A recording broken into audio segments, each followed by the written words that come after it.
안녕하세요. 커피앤톡입니다. 오늘도 와주셔서 감사드리고요. 바로 사연 읽어보겠습니다. 안녕하세요. 요즘 장마가 시작되니 괜히 기분도 울적해지는 것 같고 꿉꿉한 집안에서 지내다 보니 제 기분도 같이 흐려지네요. 그래서 요즘은 혼자 저녁마다 맥주 한 캔 마시는 게 낙이 됐습니다. 먹다 보니 참 이런저런 생각이 많이 나더라고요. 저는 올해 45이 됐는데 24세 결혼을 했어요. 지금 돌아보면 이렇게 일찍 할 필요도 없었는데 왜 그랬는지 모르겠네요.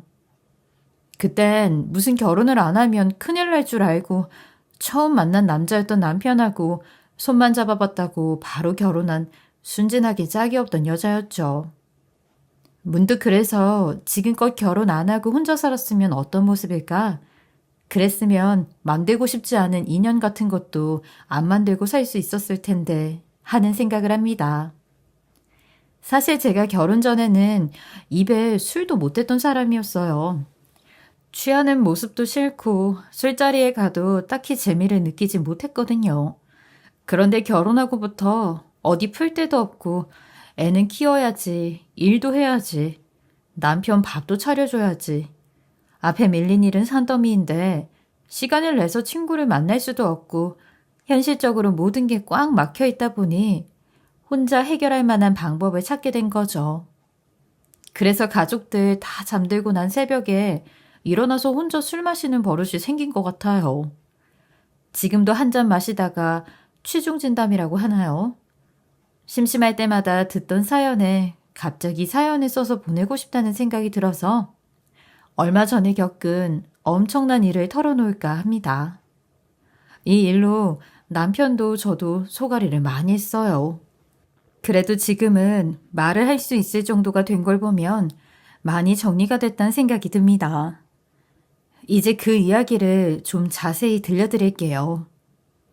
저는 어린 시절부터 가난한 환경에서 자랐던 사람이에요. 몸에 맞는 옷 한 벌 입어본 적이 없을 정도였으니까요. 항상 언니 오빠 옷을 물려받아서 몸에 비해 훨씬 큰 옷을 접어서 입곤 했어요. 게다가 미용실 자주 가는 것도 부담된다면서 예쁘게 머리를 길러 다니는 아이들과 다르게 늘 남자처럼 짧은 머리를 하고 다녔죠. 그래서 애들이 절 볼 때마다 수근거리면서 야야, 쟤 또 남자 옷 입고 왔다? 너 남자가 되고 싶어? 거지가 버린 옷 주워 입는 거냐? 그래서 친구들 놀림에 옷장에 있던 옷을 싹 꺼내서 나도 새 옷 사줘, 다른 애들처럼. 이거 다 버릴 거야? 어차피 교복 입는데 무슨 옷이 필요해? 난 평생 교복하고 오빠 옷만 입고 살아? 그래요, 엄마. 좀 사주면 안 돼? 내가 봐도 쟤한테 너무 커. 오빠도 제 이야기에 힘을 실어주더라고요. 그럼 부잣집 가서 너희 둘 아들, 딸 삼아달라고 해. 우리 형편이 이것밖에 안 되는데 옷만 잘 입고 다니면 뭐하게. 갑자기 그런 소리 할 거면 나가서 살라고. 어떻게 엄마는 말을 그렇게 해. 나 진짜 엄마 딸 맞아? 교복 입고 다녀. 학생이 무슨 옷이 필요하다고? 괜히 헛바람 들어서 이상한 소리 할 거면 학교도 가지 마. 생각해보면 가장 감수성도 높고 예민했던 그 시절에 여자로서의 자존감 같은 것도 많이 무너져 버렸죠. 누구 하나 저한테 예쁘단 말을 해준 적이 없거든요. 그리고 워낙 강단 있던 성격의 엄마는 그런 저를 한 번도 달래주거나 미안하다고 한 적이 없어요. 다 커서는 엄마의 마음을 이해할 수 있었지만 그때 전 엄마가 친엄마가 아니란 생각까지 했었어요. 그런 제 마음을 유일하게 알아주던 건 저희 친오빠뿐이었죠. 나중에 오빠가 예쁜 옷 많이 사줄게. 지금은 우리 식구 사는 게 너무 힘들어서 그래. 엄마도 다 아셔. 애들이 거지옷 주워 입는다고 놀린단 말이야. 그런 말 하는 놈들 데리고 와. 오빠가 아주 혼내줄 테니까. 오빠 눈에 내 동생은 너무 예쁜 소녀야. 유일하게 제 마음을 알아주더라고요. 그런데 어느 날 아침 눈을 떠보니 신데렐라 호박마차가 나타난 것처럼 제 방에 원피스며 치마 같은 예쁜 옷이 가득 있더라고요. 한 장의 편지와 함께 말이죠. 이제부터라도 아름답고 예쁘게 살아, 내 동생. 오빠가 꼭 돈 많이 벌어서 나중에 더 예쁜 옷 사줄게. 그리고 나가보니 집안이 쑥대밭이 돼 있더라고요. 엄마는 집에 있는 온 살림을 뒤지면서 이놈의 자식, 내가 도둑을 키웠어. 엄마, 무슨 일이야? 그러자 언니가 괘씸하다는 말투로 오빠 집 나갔어. 너 무슨 말 들은 건 없어? 왜 그랬는지 그날 저도 모르게 오빠가 남겨둔 편지를 말할 수가 없겠더라고요. 가족을 위해 본인이 이렇게 살 수 없겠다 생각해서 나간 것 같은데 하필 엄마의 비상금을 들고 나가버린 탓에 모든 게 꼬여버린 거죠.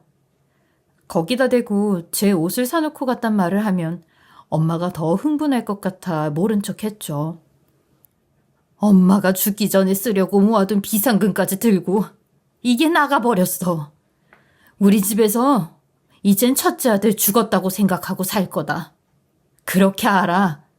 앞으로 찾을 생각 절대 하지 마. 엄마의 독한 소리에 저도 모르게 속상해서 엄마는 궁금하지도 않아. 오빠가 왜 그랬는지. 항상 나한테도 그러잖아. 한 번이라도 왜 그러냐고 물어봐 준 적 있어? 맨날 싫다고 해도 소리만 치고 가난하니까 어쩔 수 없었다고만 하고 가난해도 힘든 게 아니라 엄마가 마음을 몰라주니까 그게 힘든 거야. 마음을 몰라줘? 청승도 여유가 있어야 떨어. 오빠도 그렇게 장학금 받아서 대학 가고 싶다고 했는데 엄마가 무조건 안 된다고 반대했잖아. 여기 시골 구석에 처박혀서 아저씨들하고 일하는데 얼마나 싫겠어? 오빠는 전교 5등 안에 들던 사람이었고 학원 한 번 안 다니고 혼자 힘으로 공부해서 고등학교를 졸업할 때도 장학금 줄 테니 입학하라는 제안을 꽤 많이 받았었는데 엄마의 반대로 결국 공장에 취업을 하며 지낼 수밖에 없었죠. 그때 오빠가 엄마에게 울면서 그러더라고요. 엄마, 몇 년만 기다리면 제가 직장에 들어가 우리 집안 돕겠다고요. 내가 다 먹여 살릴게. 그러니까 딱 4년만. 그 말은 나도 하겠다. 4년이 말이 쉽지. 지금 애들 돈 들어갈 때가 천지야. 분수에 맞게 살아. 대학을 뭐 아무나 가? 넌 어떻게 네 생각만 해? 동생들이 둘이나 딸려 있는데 첫째란 놈이. 그날 오빠가 그렇게 서럽게 우는 목소리를 저도 처음 들었던 것 같아요. 워낙 나이 터울이 많이 차이 나다 보니 오빠가 때론 아빠 같고 그랬었거든요. 저에겐 너무 큰 어른이었는데 그때 절망하던 얼굴이 잊혀지지 않았죠. 그날 이후로 오빠는 넋을 놓고 사는 것 같더라고요. 결국 곪고 있던 게 그렇게 터져버린 거였죠. 네 아버지랑 똑같은 놈이야. 엄마는 아빠 생각에 부들부들 몸을 떨며 말하더라고요. 아빠랑 달라, 오빠는. 저는 언니와 엄마에게 소리를 빽 질렀죠. 그러자 엄마가 그래, 그렇게 잘났으면 앞으로 네가 가장해. 이 집안 잘 끌어가면 되겠다. 마음도 알아주고 난 너희 셋 사랑구실 시키는 것도 힘들었어. 지 아빠랑 똑같은 짓을 해. 아니라고. 올 거야, 오빠. 오빠가 남긴 편지엔 정말 진심이 느껴졌었거든요. 얼마나 많은 고민을 하면서 동생에게 본인 옷 입던 모습이 자기 일처럼 속상했으면 그 순간에 이런 걸 남겨주고 갔을지. 사실 그 옷을 입지는 못했지만 아무도 모르게 간직하며 살았습니다. 그리고 곧 돌아올 줄 알았던 오빠는 몇 년이 지나도록 아무 소식이 없었죠. 그리고 엄마도 괘씸하게 떠난 오빠를 용서할 마음이 없어 보이더라고요. 하필 아버지가 떠났을 때 모습과 오빠가 겹쳐 보이면서 엄마 마음에 또 상처가 난 느낌이었죠. 그래도 오빠는 본인이 들고 간 돈이 마음에 남았는지 그것보다 몇 배로 많은 돈을 엄마 통장에 보내주곤 했어요. 그런데도 엄마는 나쁜 놈, 돈만 보내면 다 되는 줄 알아? 지가 한 짓을 이런 식으로 넘어가려고? 와서 미안하다고 빌어도 모자랄 판에 이런다고 내가 받아줄 줄 알아? 그리고 전 그때서야 엄마에게 처음 그 일을 털어놓았죠. 그래도 엄마, 이젠 용서하면 안 돼? 실은 오빠가 떠날 때 나한테 옷 사주고 갔었어. 나 아직도 오빠 닮은 사람 보면 혹시나 같은 팔찌하고 있나 보게 된다니까? 그놈은 나가는 순간 버렸을 거다. 엄마가 우리 남매가 혹시라도 길 잃어버릴까 싶은 마음에 폐물까지 팔아서 그 힘든 형편에 마련한 미아 팔찌라 나이가 들어서도 그건 버릴 수가 없겠더라고요. 그리고 우리 남매도 이건 엄마가 우리를 지키려던 마음이란 걸 알았기 때문에 늘 소중히 간직했어요. 어쩌면 지나치다 오빠가 볼 수 있겠다는 희망이 남아있어서인지 나이가 한참 들어서도 이걸 빼고 다닐 수가 없었어요. 결혼식에 오빠가 꼭 오면 좋겠는데. 그놈 오면 나도 네 결혼식에 안 가. 그런 줄 알아. 그래서 끝내 오빠를 찾을 엄두도 못 내고 이른 나이에 결혼을 했죠. 늘 가슴속에 첫째 오빠는 누구랑 결혼해 살고 있을까? 그런 마음이 들었어요. 그리고 엄마도 내심 용서는 못한다고 했지만 오빠가 어떻게 살고 있는지 걱정이 많은 눈치였죠. 종종 보내오는 돈은 엄마에게 살아있다는 안도 같더라고요. 죽지도 않은 자식을 가슴에 묻고 사는 부모 마음이 오죽하겠어요. 그렇게 전 30, 40이 넘도록 오빠란 존재를 늘 그리워하면서 살았죠. 결혼 후에 특히 오빠가 더 그리워졌던 것 같아요. 시어머니란 사람을 만나면서부터 그랬죠. 24이란 나이에 뭘 알았겠어요. 그런 저를 무슨 짐짝 취급하면서 지금 일하는 거 2배로 뛰어서 바짝 더 벌어라. 네? 물론 저도 같이 일해야죠. 걱정 마세요. 너는 믿을 거라곤 몸뚱이 하나 달랑 들고 왔잖아. 젊음이란 게 뭐니? 다 불사질러. 집안도 좀 일으키고. 그걸 내 아들만 하란 법은 없잖냐? 불쌍한 놈. 그런 부분은 태호 씨하고 상의해서 무슨 상의? 시어머니가 말하면 따르면 되는 거지.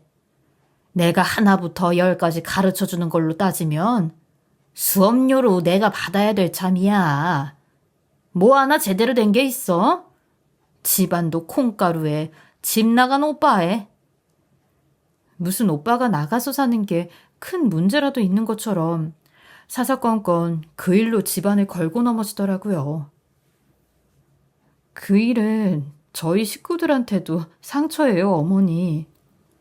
그거 없는 것들이 자존심은 세다더니만. 너 보고 만든 말인가 보다.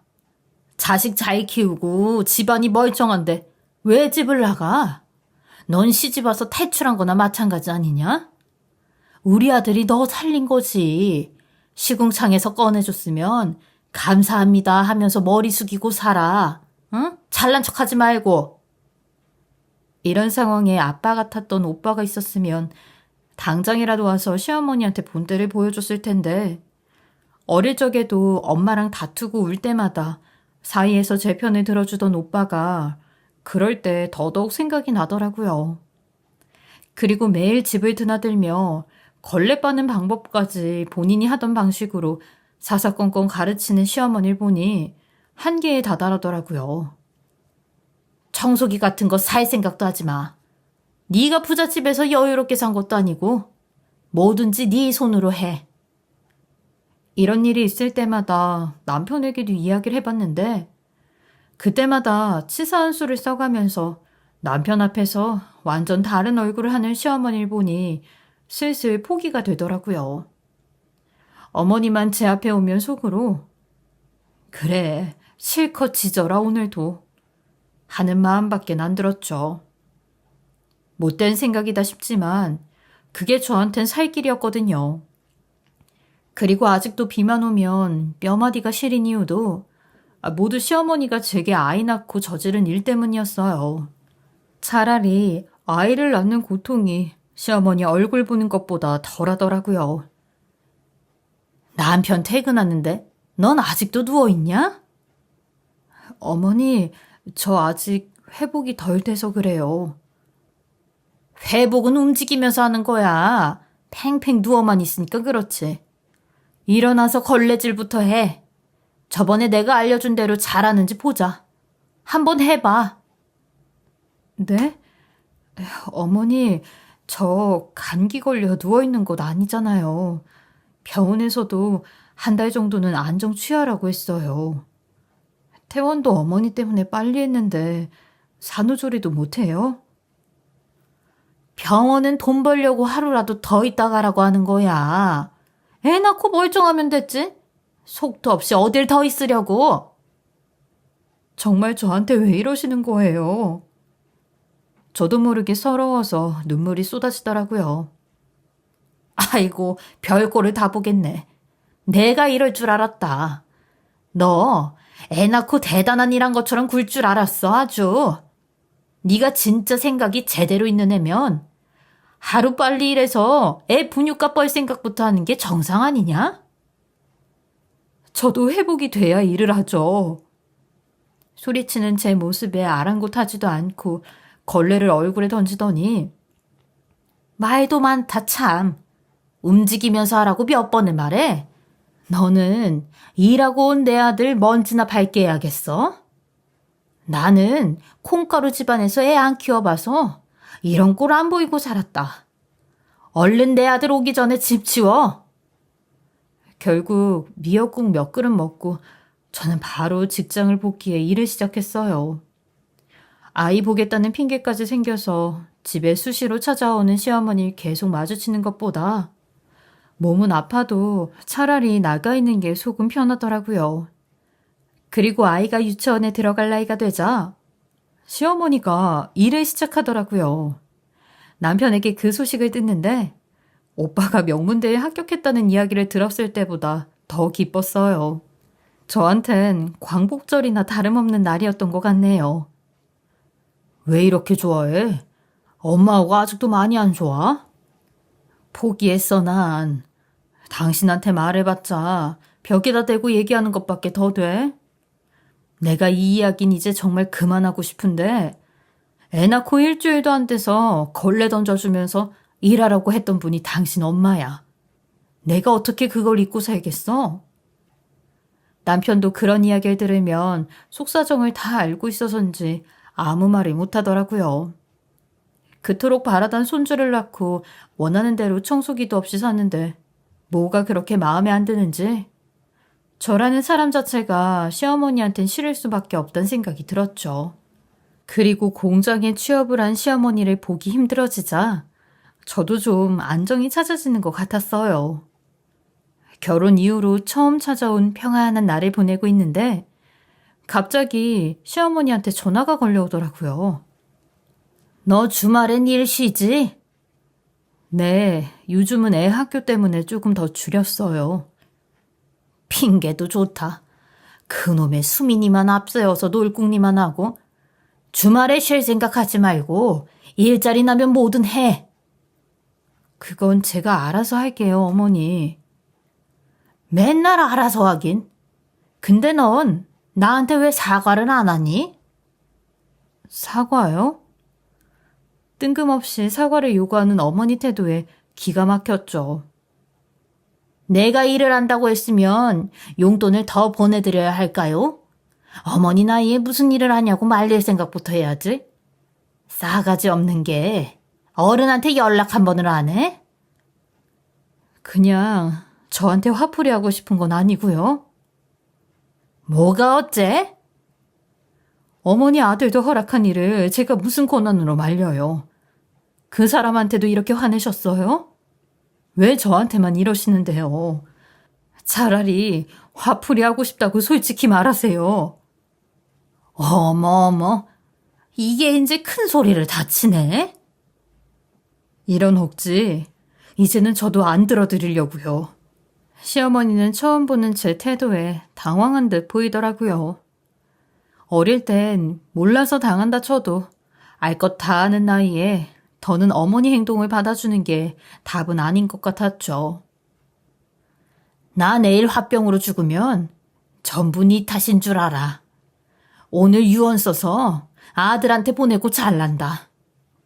애 하나 낳은 것밖에 없으면서 뭐 잘났다고 큰 소리를 쳐? 너 그런 집구석에서 시집 온 거 받아준 걸 감사히 여기라고. 어디서 감히 배응망덕한 짓을 해? 어디서 감히? 악을 지르며 끊더군요. 그래도 어차피 한 번은 이런 고비를 넘을 일이다 싶어 내버려뒀죠. 그런데 얼마 뒤 갑자기 모르는 번호로 저에게 연락이 오더라고요. 전화 연결이 어렵네요. 여기 공장입니다. 시어머니가 다니는 공장에서 연락이 오자 진짜 무슨 일이 터졌나 싶어 가슴이 쿵 내려앉더라고요. 어쩐 일이시죠? 무슨 일 났나요? 보내주신 이력서를 검토해봤는데요. 네? 제 이력서요? 며느리라고 잘 봐달라고 특별히 부탁하셔서 우선 면접 한번 보셨으면 싶은데 전화 연결이 너무 안 돼서 제가 시간 조절이 어렵게 됐습니다.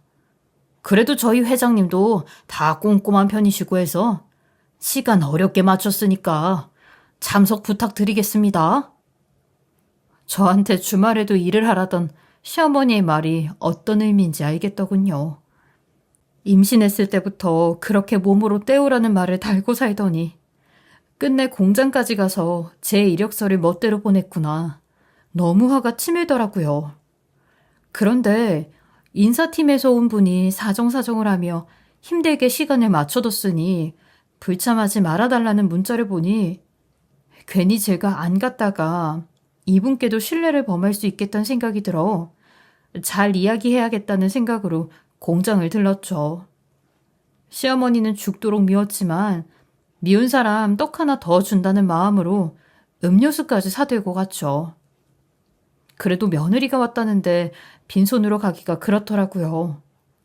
거절할 마음으로 가긴 했지만 공장이란 곳을 보면 괜히 오빠 생각이 나서 저도 모르게 잠시 생각에 잠겨 있는데 멀리서 절 보던 어떤 남자분이 멈칫하더니 방향을 바꿔 가버리더라고요. 그리고 몇 분 지나자 저에게 전화했던 분이 와서 안내를 해줘서 전 면접장으로 들어섰습니다. 그리고 그분이 제 앞에서 당황한 기색이 역력하더라고요. 회장님이란 분이 아직도 안 온다면서 발을 동동 구르더라고요. 분명히 아까 제가 봤는데 그새 어딜 가셨지?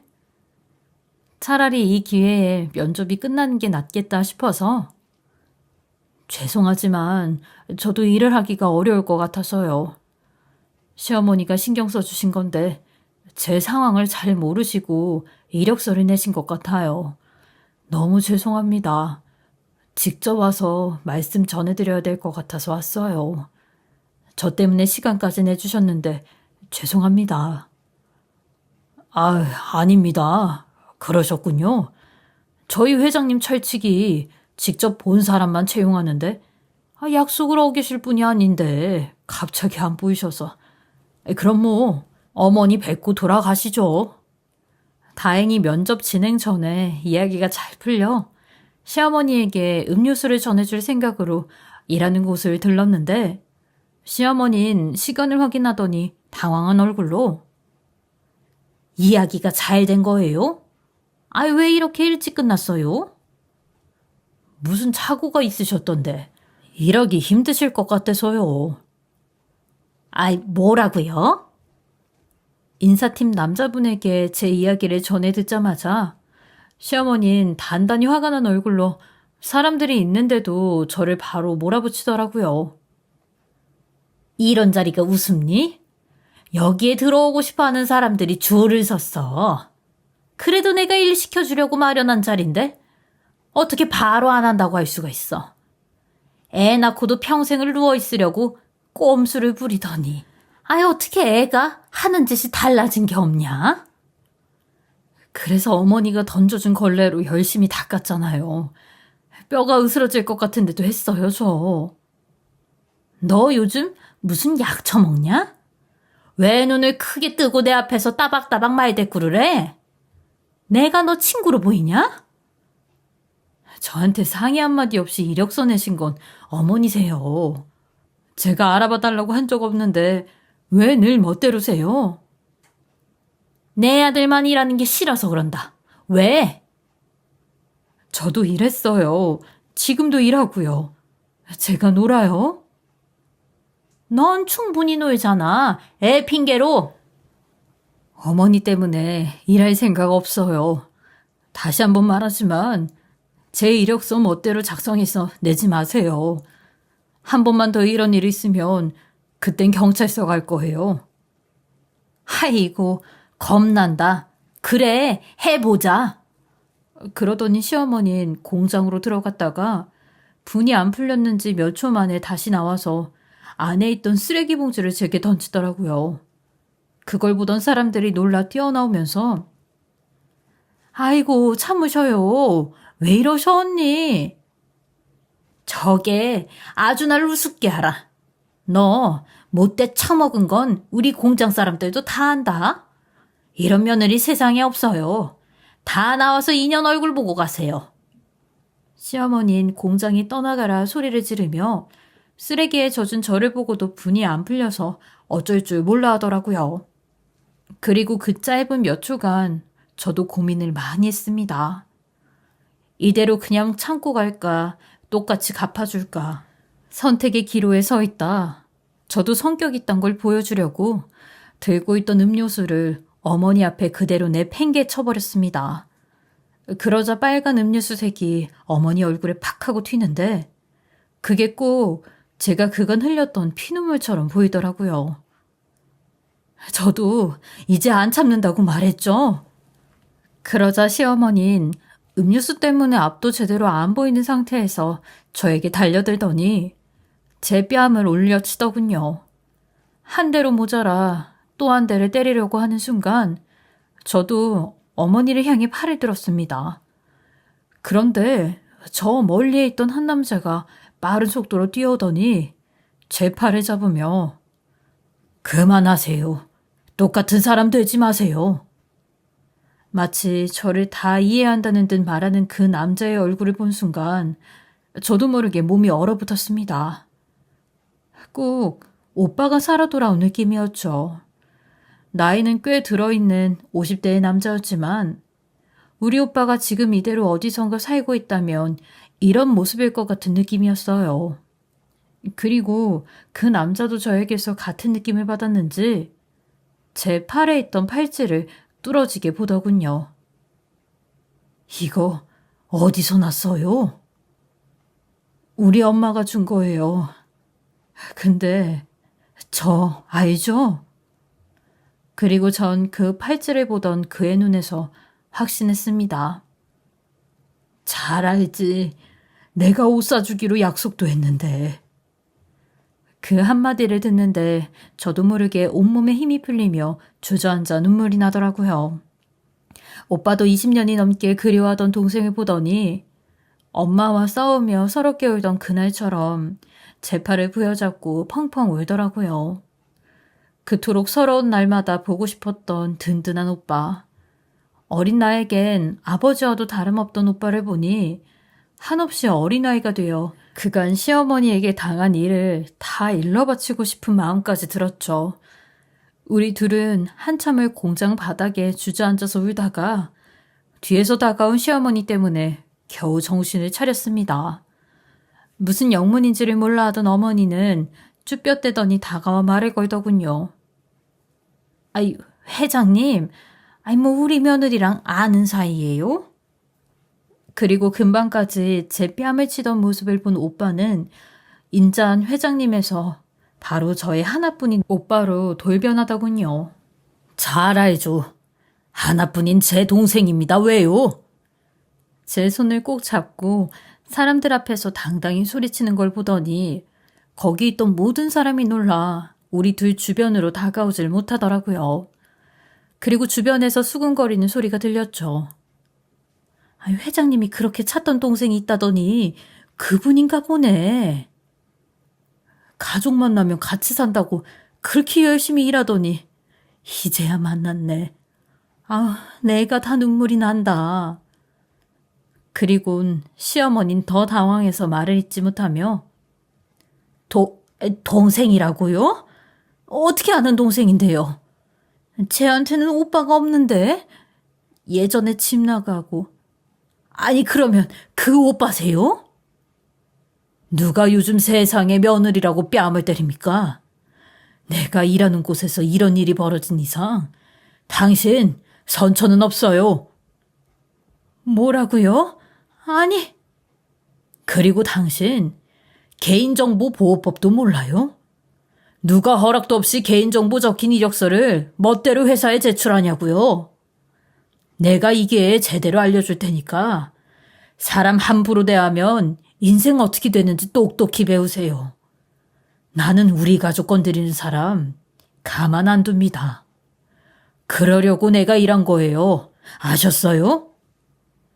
평소답지 않은 단호한 태도로 고함을 치는 오빠를 보자 옆에 사람들이 더 놀라서 시어머니에게 눈치를 주더라고요. 회장님 화내시는 거 봤어요? 잘못했다고 하세요, 빨리. 시어머니는 바로 당황하면서 무릎까지 꿇더군요. 아이고, 잘못했습니다, 회장님. 무식한 제가 여기 와서 할 줄 아는 거라곤 공장 일밖에 없는데 몰라서 그런 거예요. 그렇게 좋은 분이 왜 이러세요? 내 동생 함부로 한 게 누군데? 금방 소리치던 것처럼 제대로 싸워보세요. 내 두 눈으로 본 이상 합의는 꿈도 꾸지 마세요. 제가 한다면 하는 거 잘 아시죠? 예, 너 회장님한테 제대로 말해봐. 아니라고.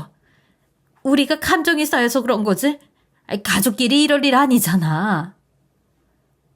콩가루 집안 무서운 거 이 기회에 보여드릴게요. 무슨 콩가루야, 콩가루가. 이렇게 잘 나가는 회장님이 있는데. 콩가루 집안에서 몸만 들고 왔다고 뼈마디 아프게 일 시킨 사람이 당신이잖아. 내가 당신 때문에 청소기 하나 못 사고 살았던 사람이에요. 그래서 이제 우리 오빠 덕 좀 보려고요. 당신한테 귀한 것처럼 나도 우리 오빠한테 귀한 동생이거든요. 내가 잘못했어. 우리 좋게 풀자. 미안했어. 내 동생이 더 말하기 싫다는데 그만 가시죠. 그리고 이분 일단 징계받아야 할 사유 충분하니까 당분간 회사 못 나오게 해줘요. 예, 회장님 알겠습니다. 빨리 나오세요. 회장님, 며느라, 내가 잘못했다. 하라는 대로 다 할게. 집안 이야기한 것도 내 일이 잘못이지. 그래, 뺨이라도 때려. 그래서 마음 풀리면 때려. 응? 당신 몸에 내 손대서 더럽히기도 싫어요. 돌아가세요. 이런다고 달라질 거 없으니까 변호사를 구하시는 게 빠를 겁니다. 그렇게 저는 어릴 때처럼 오빠가 만들어준 호박마차를 타고 시어머니라는 인간이 없는 행복한 세상으로 떠나는 기분이 들었습니다. 많은 말하지 않아도 그간 오빠가 가족들을 위해 얼마나 일하고 묵묵히 용서받길 기다렸는지 그 세월이 거친 손에서 그대로 느껴지더군요. 무슨 일을 이렇게 많이 했어. 손이 이게 뭐야. 오빠가 약속한 거 지키고 싶어서 계속 일만 했지. 가족들 안 보고 싶었어? 결혼은? 엄마랑 우리 동생들 아니었음 나 이렇게 일도 안 했어. 결혼도 포기했다. 그래도 몇십 년 만에 다시 가는데 건물 하나 사서 제대로 가고 싶었어. 우리 가족들 같이 살 수 있는 대로.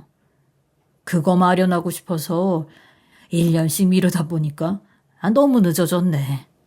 나한테 오빠는 아빠였는데 갑자기 가버려서 내가 얼마나 기다렸는 줄 알아? 그래도 나는 오빠 믿었어, 정말. 알지. 나도 우리 막내가 맨날 걱정되더라. 이 녀석이 옷도 한 벌 안 사 입고 울고 있는 건 아닌가 싶어서. 그래도 예쁘게 잘 지내줘서 좋다. 빨리 가족들부터 만나. 엄마 기다려. 그날 오빠 손에 잡고 가장 먼저 간 곳이 엄마 집이었죠. 오빠도 뭔가 하나 제대로 이뤄서 갈 생각을 하다 보니 마음처럼 안 된 것 같았어요. 어느새 50이 넘는 나이에 엄마를 보게 됐죠. 말로는 다신 안 본다던 엄마도 오빠 얼굴을 보자마자 말없이 끌어안으며 공장에서 저를 보듯 한참을 울더라고요. 그리고 오빠가 좋아하던 반찬이며 고기를 훌쩍거리면서 준비하는데 웃음이 터지더라고요. 돈 갖고 나갔다고 다시는 오빠 안 본다더니? 누가 그래? 다 갚은 지가 언젠데. 그렇게 우리 가족은 오빠가 돌아왔다는 기쁨에 말로 다 할 수 없는 행복을 맞이하게 됐어요. 그간 여자들 셋이 살면서 오빠의 빈자리를 말은 못해도 다 느끼고 있었던 터라 오빠에 대해선 말 한마디도 안 하던 언니까지 펑펑 울더라고요. 그리고 오빠는 우리 가족이 살 건물이라며 다 같이 모여 살자는 제안을 했고 시어머니에 대한 것도 엄마에게는 비밀로 해두고 제대로 벌을 주겠다면서 저한테도 마음 단단히 먹으라 하더라고요. 그리고 공장 일을 봐주는 변호사에게 이 일을 의뢰해서 시어머니는 전 재산에 가까운 돈을 물게 됐고 저는 그날 남편에게도 확실히 얘기를 했죠. 나보고 이해하란 말 하지 마. 그리고 이 일에 대해 당신도 힘들 것 아니까 이대로 정리하는 것도 생각해봐. 내가 아들 노릇까지 뺏을 생각은 없거든. 당신한테 봐달라고 하기도 염치가 없더라. 솔직히 내 가족 지키고 싶어, 여보. 엄마도 이 기회에 제대로 반성할 시간이 필요할 것 같아. 당신 오빠가 하자는 대로 해. 나도 그 결정 따를게. 진심이야? 당신 오빠가 하는 것 보니까 내가 다 부끄러워지더라. 진짜 당신 아끼는 사람이라면 이렇게 하고도 남을 일을. 난 계속 엄마 핑계로 빠져 있었잖아. 미안해. 결국 남편도 쉽지 않은 결정을 내렸고 그렇게 시어머니는 며느리와 끔찍이 아끼던 아들, 손주까지 한순간에 모두 잃게 됐죠. 그리고 저도 오빠를 만나 한 번도 여유롭게 살지 못했던 지난날이 다 과거가 돼서 지금 상황이 너무 편해졌지만 남편에게도 오빠를 못 보고 살았던 지난날을 그대로 겪게 하는 것 같아 많은 생각을 하게 되더라고요. 그래서 얼마 전 이사를 앞두고 남편에게 조심히 얘기를 꺼냈어요. 나도 오빠 없이 살던 세월 얼마나 힘들었는데 어딜 가나 오빠는 잘 살까 맛있는 것 먹어도 미안해지고 당신 어머니 찾아가 봐. 나는 볼 일 없겠지만 이 일을 정리해야 짐 싸는 것도 홀가분할 것 같아서요. 저는 밉지만 모자지간 연까지 끊게 만드는 건 아닌 것 같아서 이 일까지 제대로 마무리 지어놓고 오빠가 마련해준 보금자리로 떠날까 합니다. 이제 맨 아래층엔 엄마, 그 위층엔 언니, 오빠까지 9명이 된 대가족이 함께 살 날이 얼마 남지 않았는데요. 매일 그 생각을 하면 이제 혼자 쓸쓸히 술 마실 날도 얼마 안 남았다는 생각이 들어 괜히 설레기도 하고 그러네요.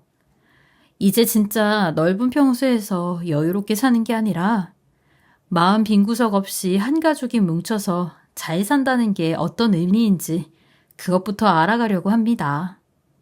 오빠하고도 이제 더 많은 추억을 쌓으면서 지내보려고요. 같이 살다 보면 또 여기에 사연 쓸 일이 생길지도 모르겠지만 그래도 행복할 것만 같아요. 저의 긴 이야기 들어주셔서 감사합니다. 지금까지 커피앤톡이었습니다. 오늘도 끝까지 함께 해주셔서 감사하고요. 저는 다음 영상으로 또 찾아뵙겠습니다.